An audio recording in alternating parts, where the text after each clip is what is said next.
You might be surprised to learn this, but only 50% of businesses survive past 5 years. So if your business is older than 5 years, congrats, you've done a great job. But along with that success, there's probably a lot of stress. There's probably a lot of concentration of your wealth in the business. There's a lot of different factors going on that might lead you to start thinking about when it's time to sell a business and why and how you will do that. In this video, you're going to learn the questions to ask yourself to at least help determine whether or not you are in fact ready to sell your business. You're also going to hear about the pros and cons of going it alone or working with a sell-side advisor, as well as the characteristics of a Main Street deal versus a Wall Street deal. At this point, you might be considering whether it even makes sense to sell your business, and if it does make sense, how you will do it. I'm here to help you answer some of those questions and more. The question you need to ask yourself is are you really ready? Very simple question to ask. However, I think it's much more difficult to actually answer. Whenever we have worked with sellers over the years, so many times we don't ask that question directly because, oftentimes they'll feel like the correct answer is, yes, I'm ready, yes, I'm ready. And so we don't get that information. But we really do try to determine whether or not the seller is in fact ready to sell. Because I'll be honest with you, there are certain areas where we try to be persuasive. For example, why we think we are a good group to work with and whatnot. However, one area in which we are not going to try to be persuasive is that we are not going to try to persuade you to sell your business. Our experience is that doesn't work out for anyone. It leads to a lot of wasted time, because if I can convince you to sell your business today, great. However, what we found is after thinking about it more and more, they realize that I kind of rushed my decision, and a lot of people have wasted their time. Ask yourself why you want to sell. What benefits do you hope to achieve by selling? Is it more time with the grandkids? Is it more time to spend, in activities and hobbies such as golf or whatever? Is it stress? Some folk are tired of dealing with all the stress and decision-making responsibility associated with running a business. I think that's very good exercise, and that's where I would start. However, the second step I think is potentially even more important. And that is to ask yourself why you do not want to sell your business. It's easy to come up with ideas. It's easy to think the grass is greener on the other side. However, I really would encourage you to think about why you're in a pretty good position right now, because in certain circumstances, people are focused on what's next and how life will be if just this wasn't here or that wasn't here. In our experience with sellers, we have found some that it happened at the right time, and that was great. However, we've worked with people, and sometimes the deals have closed, sometimes they haven't, but it was too early. Even though they didn't know that whenever the deal closed, after months, years after the deal did close, realized that maybe things would have been better if I had just held on to the business. What we have encountered quite often is getting very far in the process, actually having an LOI in place, and then the seller actually says, I'm getting cold feet. There are small issues that really shouldn't be that big a deal start to take on a great deal of importance in the seller's minds. That's an immediate red flag to us that we feel like the seller is losing conviction to the process and may in fact not be ready to sell. It's great if you're a business owner and you're ready to sell. However, we do look for certain profiles in the seller. And again, this goes to the idea that if the seller is not ready, then it's probably going to waste our time and it's probably going to waste the seller's time. Some of the profiles that we look for are, I guess, age or stage of life related. Is this a person or a group of owners that is at or almost or even beyond retirement age? Is this a group of owners that have communicated that there's been a life change, whether it's the birth of a grandkid or this or that really necessitates or really motivates them to shift their focus from their career, from their business to their family or to outside pursuits or whatever. Those are definitely a key area that really signals to us that yes, this is a seller that's ready. But beyond that, there's a couple other profiles that might not be as as readily apparent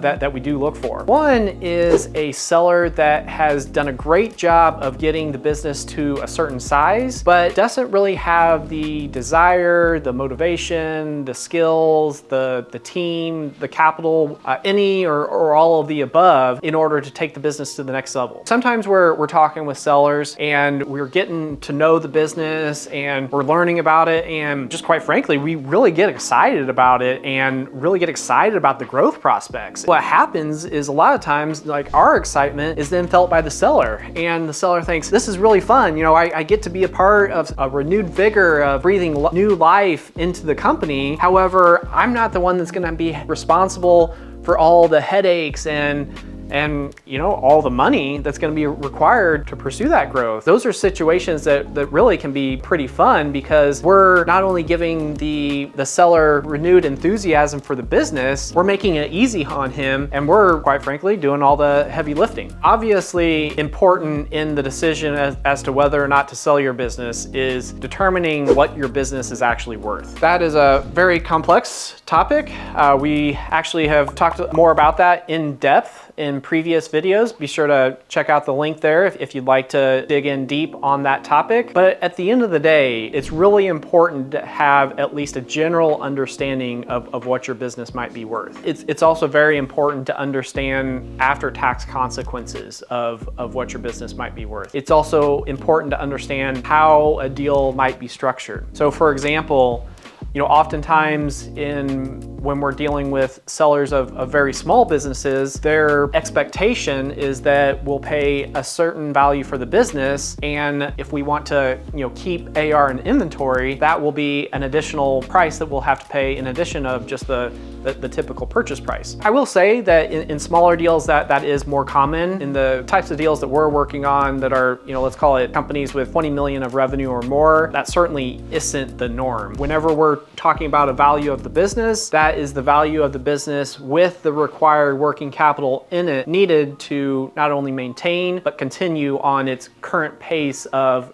revenue and profitability. I don't know if you've seen the movie The Social Network, but in it, a private equity firm comes to Zuckerberg to start discussing a potential transaction. There's some dialogue and whatnot, but ultimately Zuckerberg decides that his business is worth more than what the private equity firm is valuing the company at. He makes the decision that now is not the right time based off the value that the marketplace is placing on his business. Now, who was right in this circumstance? Well, I think it's obvious to say that Zuckerberg was right.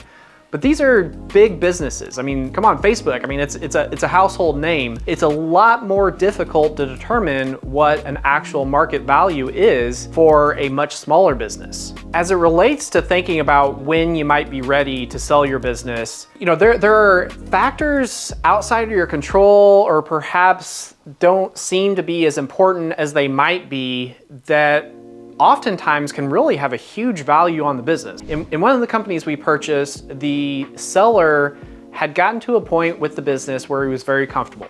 He had a stable of good customers. He was working the amount of time that he wanted to work. He was working on the types of activities that he wanted to work on.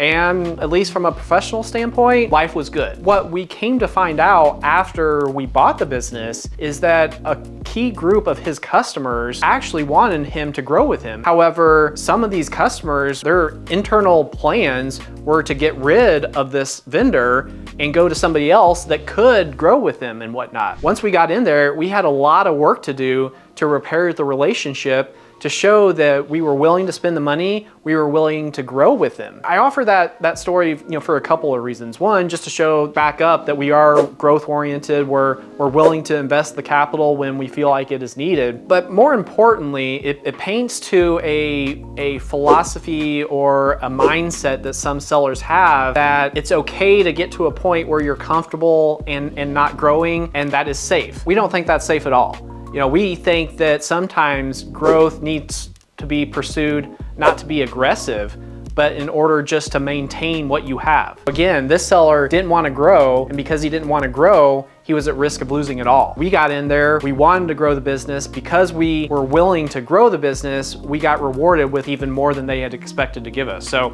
it worked out, but again, there was a risk that was really impacting that seller's business and the value thereof that he didn't take the time to understand, or he just didn't want to believe. The next topic I want to talk about is one in which at least would be perceived is that we definitely have a strong bias one way or another. However, it's not always as clear cut as it might seem. This topic is whether or not you should go it alone or work with a sell-side advisor. Now again, we're the actual buyer. I think it's easy for someone to think, well, you know, you're just so biased. You don't think sellers should work with a sell-side advisor because you'll have to pay more or this or that. There are circumstances where it hasn't necessarily played out exactly like that, but where there was some other buyer that a sell-side advisor was able to find, and we just turned out not to be the right buyer. That's, you know, that's perfectly fine. I will say that, I mean, we've been involved in a lot of processes where our initial value is at the very top or very close to it.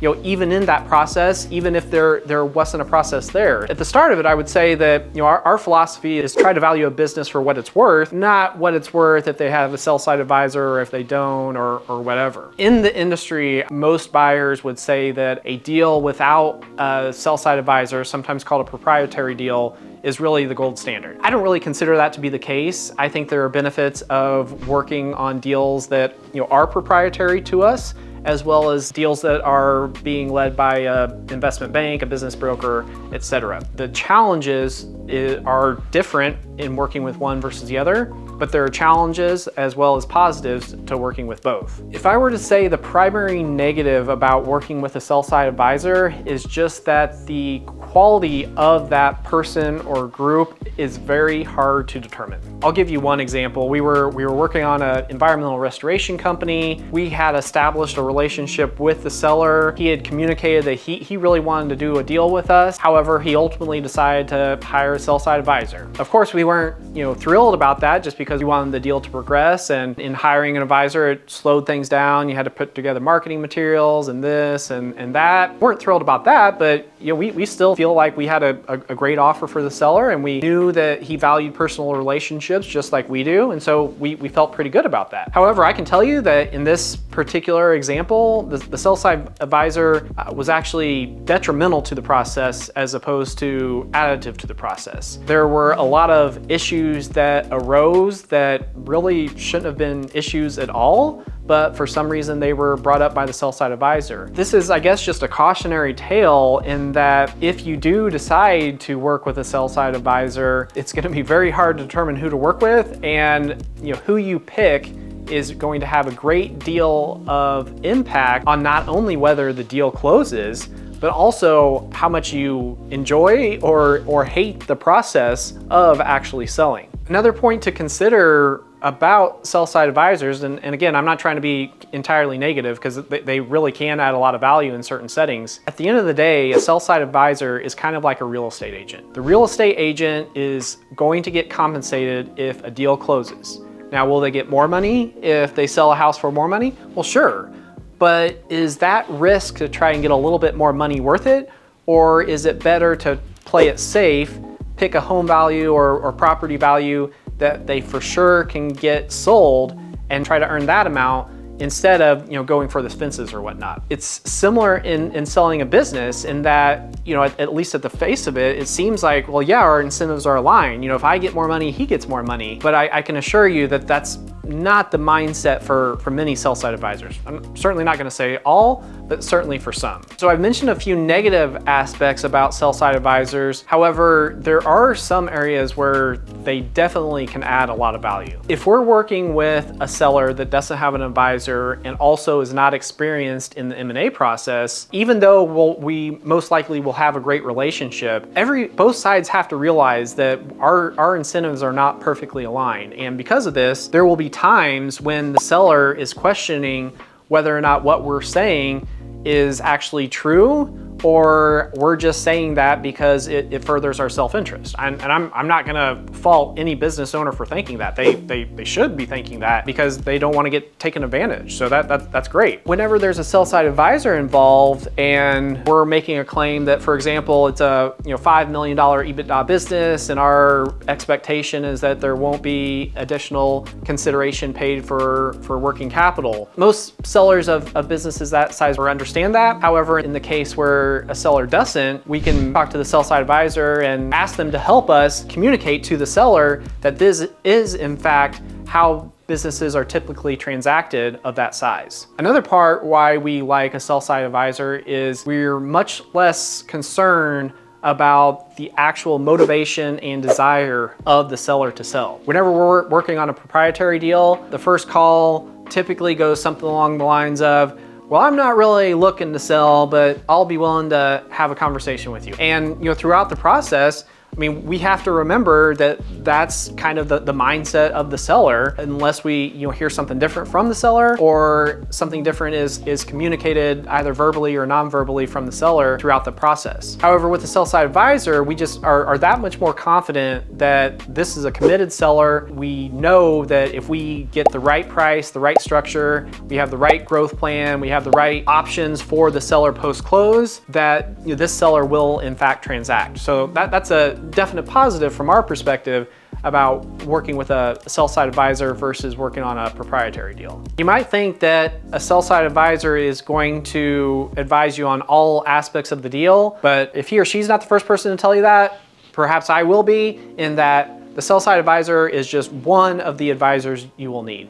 You will absolutely need legal advisor and a good tax advisor. Now, most business owners we know have a number of different attorneys they've worked with for a long time. They handle all the corporate legal needs for the company. That's a great relationship. You're going to need to get more advice about those typical corporate matters and whatnot. However, I would urge you to consider legal counsel that has specific experience, and most of their experience actually in M&A. The advice that you're going to get is going to really help you throughout the process, and they are going to work very well in terms of actually getting a deal done that you want to get done. They're not going to be, we need to get this closed, come on, let's get this closed. It's not gonna be that at all. A good legal counsel will advise you of what risks you're opening yourself up to in the documents that you're signing, and advise you of the potential liabilities that are associated with those risks.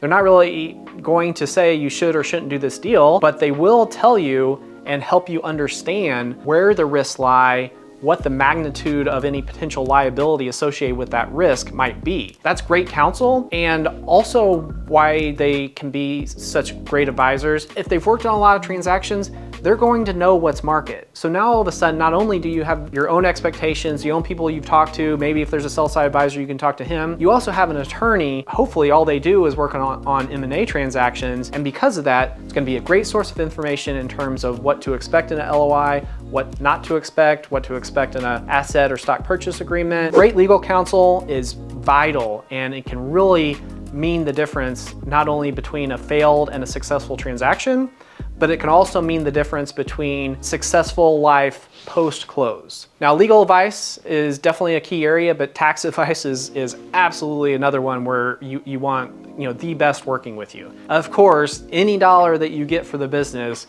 you want that going in your bank account, not in the coffers of Uncle Sam. A great tax advisor on a M&A transaction can pay for themselves many times over by being creative about the structure or just understanding tax code. In terms of being creative about the structure, I mean, sometimes it's just a simple change in how you allocate the purchase price so that it's more friendly to the seller without being harmful to the buyer. On this topic, I mean, I think the main thing that the tax advisor will try to do is to try to allocate proceeds such that you're taxed at capital gains rates as opposed to ordinary income rates. If you're looking for a piece of advice as to how to start thinking about working with sell-side advisor or going it alone, I've got a very easy piece of advice for you. Just start picking up the phone. If you're like a typical business owner, you're probably getting multiple calls a week, if not maybe multiple calls a day from investment banks, from maybe private equity groups like 4 Pillars, from